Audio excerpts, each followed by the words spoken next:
I'm Carolina. I'm from Brazil. I moved to the UK to live at St Barnabas Road with Adriana, which is one of the amazing host parents from St Andrews, in 2016.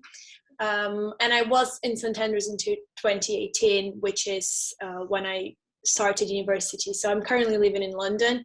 I'm studying physics with theoretical physics at Imperial College. And well, now we already finished uni, so I'm doing an internship at CERN, which is really cool. I'm actually based in London right now because of COVID and everything, but it's still really interesting. Well, I had a really great experience at St Andrews. I met some amazing teachers, which helped me so much with all the application procedure. I was part of the debate club, Young Enterprise. So it was really a rounded experience. It wasn't just school itself. Yeah, well, in my first year, I decided to do many different subjects because I went to the UK not really knowing exactly what I wanted to go into. I just knew I really enjoyed sciences. So in my first year, I started doing maths. Sorry? Talon Sorrow. I'm in a meeting.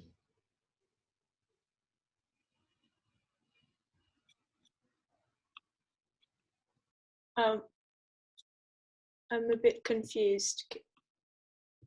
Sorry, Carolina. I think one person was not muted, so I've just muted this.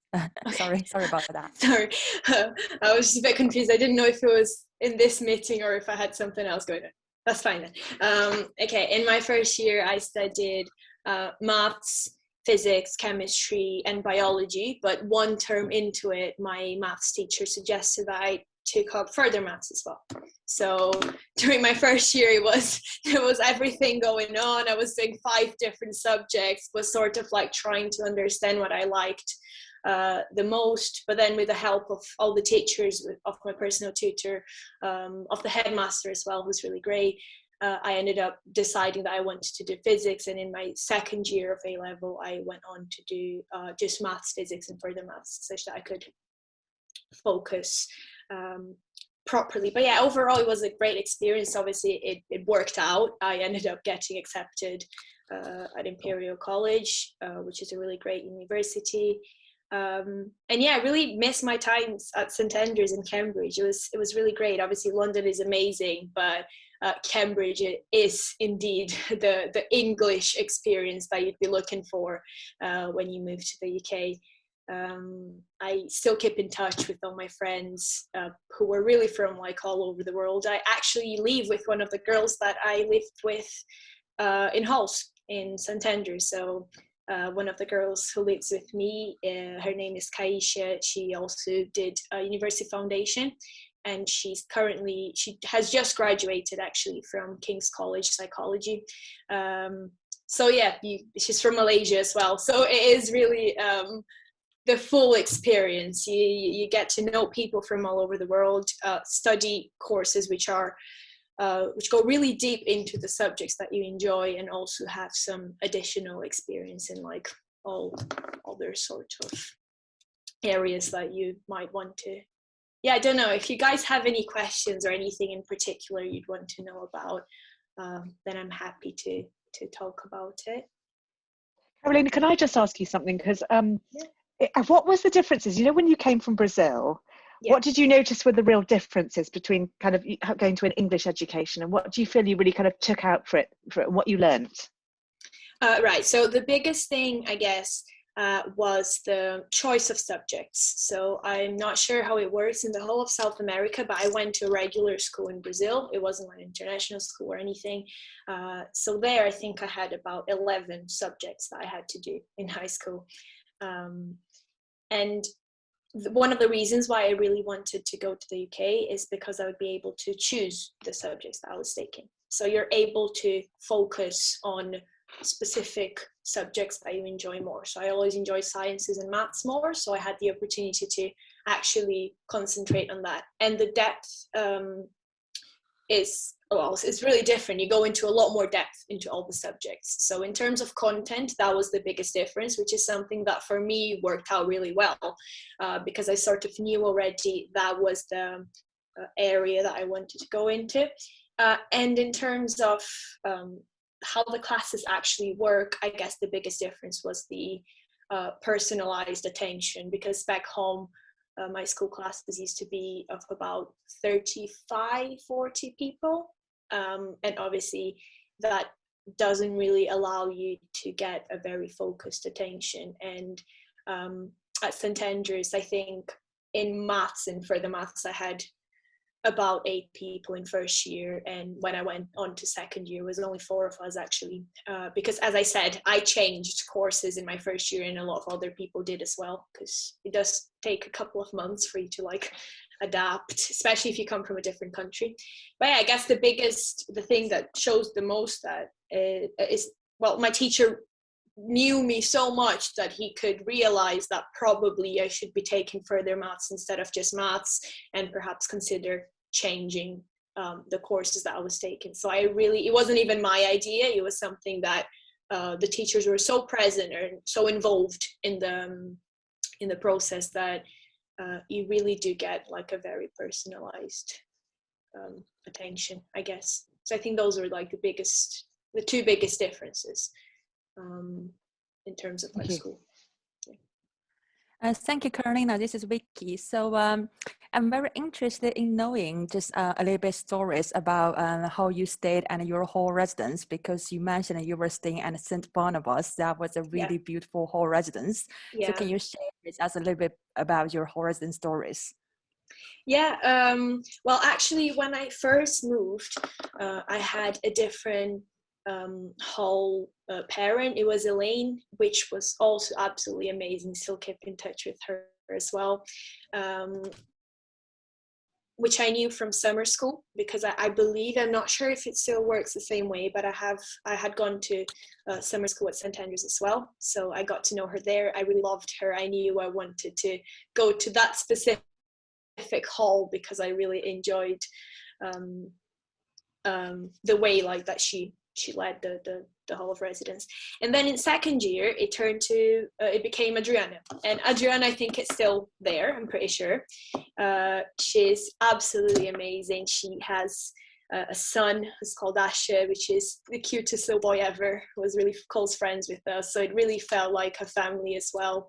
She's probably one of the best cooks I've ever encountered in my life. So we had like dinner every day together after school and after activities, and that was actually a really, really great part of the day, because I knew I'd always be able to go back to halls and have a nice time with my friends, and enjoy some good food, which obviously when you're away from home, it was my first time properly away from home, is really good to have things that make you feel like you're in a place that is home. It's just not like a hall of residence where you have your room, your bathroom, and that's it. So I think that was a really great part of the experience. It made the whole difference.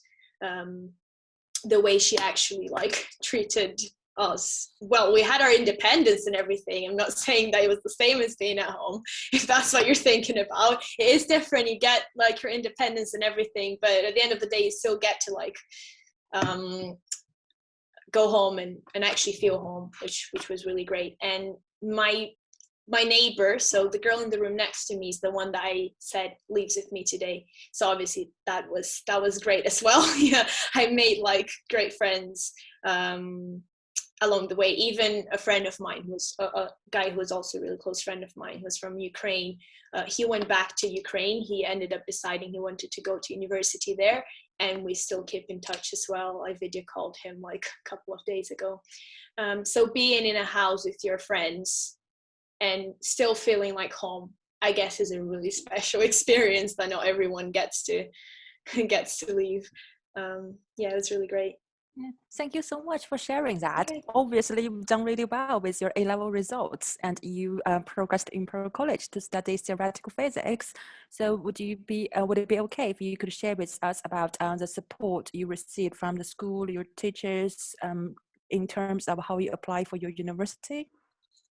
Yeah, of course. I guess there are many different ways in which you get support from the more obvious ones, which is getting help writing a personal statement, get help from your personal tutor, picking the universities that you want to apply to, which is also a really important part, especially being an international student. You're not necessarily aware of all the universities that exist in the UK. So at least I can say from my perspective, when I moved, I had heard about Cambridge, Oxford, perhaps a couple other ones in London, and then when you get there and you talk to your personal tutor, you actually find out all the other options that you have, which are also really great. And that was one thing, like the meetings with the personal tutor who prepared you to like make a choice and get used to the idea of applying to university. But I guess one of the biggest things for me was having classes, so being taught by people who are really well accomplished themselves. That was, I think, the most interesting part for me. So my maths teacher, who I believe is still working there, which is Dr. Rodriguez. Yes. Yeah, he was like one of the people who helped me the most throughout the whole process. He is a physicist himself. He's a theoretical physicist himself. And it was great to be taught by someone who had that much background in other areas as well. He had done research before. He works at Cambridge University too. So he really managed to like give me a really good idea of what it actually was to choose the career path that I wanted to choose. And I say that for maths, but I had the same experience with biology, for example. I don't think Dr. Appling still teaches there. Yeah, Dr. Appling is still with us. He is actually the author of A-level biology textbooks. So the whole world is studying biology.